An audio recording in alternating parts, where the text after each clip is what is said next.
कुल्लू दशहरा हिमाचल प्रदेश के कुल्लू जिले में मनाए जाने वाला एक अनूठा और प्रसिद्ध उत्सव है। इसका इतिहास और परंपरा विशिष्ट रूप से स्थानीय लोक कथाओं और धार्मिक मान्यताओं से जुड़ी हुई है। कहा जाता है कि कुल्लू दशहरे की शुरुआत 17वीं शताब्दी में हुई थी। इसका श्रेय राजा जगत सिंह को दिया जाता है, जो कुल्लू के राजा थे। राजा जगत सिंह कुल्लू राज्य के एक प्रमुख शासक थे, जिनका शासनकाल 1637 से 1672 ईस्वी तक माना जाता है। उनका नाम कुल्लू के इतिहास में विशेष रूप से इसलिए महत्वपूर्ण है क्योंकि उन्होंने कुल्लू दशहरा उत्सव की स्थापना की और रघुनाथ जी को राज्य के प्रधान देवता के रूप में स्थापित किया। कुल्लू राज्य हिमाचल प्रदेश में स्थित एक महत्वपूर्ण पहाड़ी रियासत थी। राजा जगत सिंह से पहले ये क्षेत्र छोटे छोटे कबीलाई प्रमुखों और स्थानीय शासकों द्वारा शासित था। राजनीतिक स्थिरता की कमी और आपसी संघर्षों के कारण राज्य में एकता का अभाव था। राजा जगत सिंह ने 1637 ईस्वी में कुल्लू के सिंहासन को संभाला। उनके शासनकाल को कुल्लू राज्य के इतिहास में एक महत्वपूर्ण मोड़ माना जाता है। समृद्ध संस्कृति का परिचालक कुल्लू का दशहरा पहली बार कुल्लू में 1660 ईस्वी को मनाया गया। उस समय कुल्लू में राजा जगत सिंह का शासन हुआ करता था और राजा को कुष्ठ रोग से मुक्ति मिलने पर इस मेले के आयोजन का ऐलान किया, जिसमें राजा जगत सिंह की रियासत के साथ लगती अन्य रियासतों के देवी देवताओं को भी निमंत्रण दिया गया और उत्सव में 365 देवी देवताएं शामिल हुए। उसके बाद ये उत्सव हर साल मनाया जाने लगा। उत्सव को मनाने की ये परंपरा पीढ़ी दर पीढ़ी आगे बढ़ती गई और उत्सव का स्वरूप भी विस्तृत होता गया। लिहाजा 21वीं सदी में भी दशहरा उत्सव मनाया जा रहा है।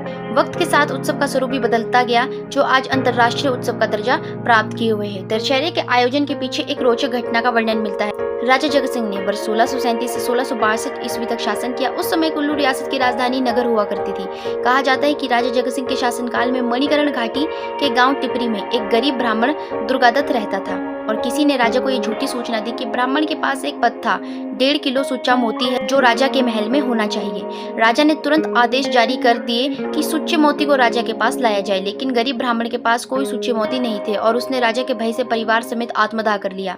जब राजा को इसका पता चला तो राजा जगत सिंह को ग्लानि हुई और कई इतिहासकार तो बताते हैं कि इस दोष के कारण राजा को कुष्ठ रोग हो गया। कुष्ठ रोग से ग्रसित राजा जगत सिंह की झीड़ी के एक पेयोहारी बाबा किशन दास ने सलाह दी कि वह अयोध्या के त्रेतानाथ मंदिर से भगवान रामचंद्र, माता सीता और राम भक्त हनुमान की मूर्ति लाकर कुल्लू के मंदिर में स्थापित करके अपना राजपाट भगवान रघुनाथ को सौंप दे तो उन्हें ब्रह्म हत्या के दोष से मुक्ति मिल जाएगी। इसके बाद राजा जगत सिंह ने रघुनाथ जी की प्रतिमा लाने के लिए बाबा किशन दास के चेले दामोदर दास को अयोध्या भेजा। दामोदर दास वर्ष 1651 में श्री रघुनाथ जी और माता सीता की प्रतिमा लेकर गाँव मकड़हा पहुँचे। माना जाता है कि ये मूर्तियां त्रेता युग में भगवान श्री राम के अश्वमेध यज्ञ के दौरान बनाई गई थी। वर्ष 1653 में रघुनाथ जी की प्रतिमा को मणिकरण मंदिर में रखा गया और वर्ष 1660 में इसे पूरे विधि विधान से कुल्लू के रघुनाथ मंदिर में स्थापित किया। राजा ने अपना सारा राजपाट भगवान रघुनाथ जी के नाम कर दिया तथा स्वयं उनके छड़ीबदार बने। कुल्लू के 365 देवी देवताओं ने भी रघुनाथ जी को अपना इष्ट मान लिया। इससे राजा को कुष्ठ रोग से मुक्ति मिल गई। रोग मुक्त होने की खुशी में राजा ने सभी 365 देवी देवताओं को निमंत्रण दिया और खुशी में उत्सव मनाया, जो बाद में हर साल मनाने से ये एक परंपरा बन गई और आज दशहरा उत्सव का स्वरूप बन पा। श्री रघुनाथ जी के सम्मान में ही राजा जगत सिंह ने वर्ष 1660 में कुल्लू में दशहरे की परंपरा आरंभ की।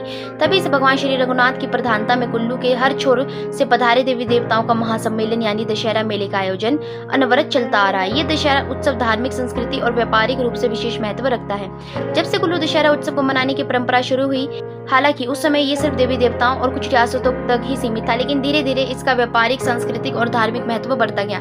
1966 में दशहरा उत्सव को राज्य स्तरीय उत्सव का दर्जा दिया गया और 1970 को इस उत्सव को अंतर्राष्ट्रीय स्तर का दर्जा देने की घोषणा हुई। और 1970 को इस उत्सव को अंतर्राष्ट्रीय स्तर का दर्जा देने की घोषणा तो हुई, लेकिन मान्यता नहीं मिली। लेकिन वर्ष 2017 में इसे ऐतिहासिक उत्सव को अंतर्राष्ट्रीय उत्सव का दर्जा दिया गया। कुल्लू में बसंत पंचमी के दिन से ही भगवान रघुनाथ की नगरी में होली का पर्व शुरू होता है, जो 40 दिनों तक चलता है। इसमें राज परिवार की अहम भूमिका रहती है। इस दौरान राम भरत का मिलन वाव विभोर करने वाला होता है। केसरी रंग से पूरी तरह रंगा हुआ हनुमान जिन श्रद्धालुओं को रंग लगाएगा वे अपने आप को सौभाग्यशाली मानते हैं। कुल्लू के रघुनाथपुर स्थित भगवान रघुनाथ के सम्मान में वर्ष 46 उत्सव मनाए जाते हैं और इनमें से 5 तो मंदिर के बाहर और बाकी मंदिर के भीतर मनाए जाते हैं। कुल्लू का दशहरा, बसंतोत्सव और अन्नकूट जैसे उत्सव प्रमुख है, जबकि इसके अलावा ऐसे अन्य कई उत्सव है जो भगवान रघुनाथ के सम्मान में मनाए जाते हैं। ऐतिहासिक कुल्लू दशहरा उत्सव का ऐसा दौर भी आया जब 2 वर्षों तक ढालपुर मैदान में दशहरा नहीं मनाया गया। कुल्लू दशहरा उत्सव के दौरान वर्ष 1971 में गोलीकांड हुआ था और इस दौरान उत्सव में भगदड़ मच गई थी और गोलियां बरसी थी। उसके बाद 1972 से 1973 में 2 वर्षों तक दशहरा उत्सव नहीं मनाया गया, जिसके चलते इन 2 वर्षों में सदियों से मनाया जा रहा उत्सव की परंपरा टूट गई। हालांकि सुल्तानपुर में रघुनाथ दशहरा उत्सव में बाहर निकले थे, लेकिन ढालपुर मैदान तक आने की परंपरा इस दौरान टूट गई। उसके बाद वर्ष 1976 में प्रदेश के तत्कालीन मुख्यमंत्री डॉक्टर वाईएस परमार ने उत्सव को फिर से शुरू करने का बीड़ा उठाया और फिर से परंपरा आरंभ हो गई। कुल्लू दशहरा विजयदशमी के दिन से प्रारंभ होकर 7 दिनों तक मनाया जाता है। ये धार्मिक, सांस्कृतिक और सामाजिक दृष्टि से बहुत महत्वपूर्ण है। इस दौरान हर दिन विभिन्न गतिविधियों और धार्मिक अनुष्ठानों का आयोजन होता है। आइए अब हम आपको इन 7 दिनों में होने वाले कार्यक्रमों के बारे में बताते हैं। पहला दिन, रघुनाथ जी की रथ यात्रा। इस दिन भगवान रघुनाथ जी भगवान राम को एक भव्य रथ में बिठाकर ढोल नगाड़ों के साथ शोभा यात्रा निकाली जाती है। ये रथ यात्रा कुल्लू के राजा के महल से शुरू होती है और दशहरा मैदान तक जाती है। इस दिन स्थानीय देवी देवताओं की मूर्तियों को पालकियों में बिठाकर दशहरा मैदान तक लाया जाता है।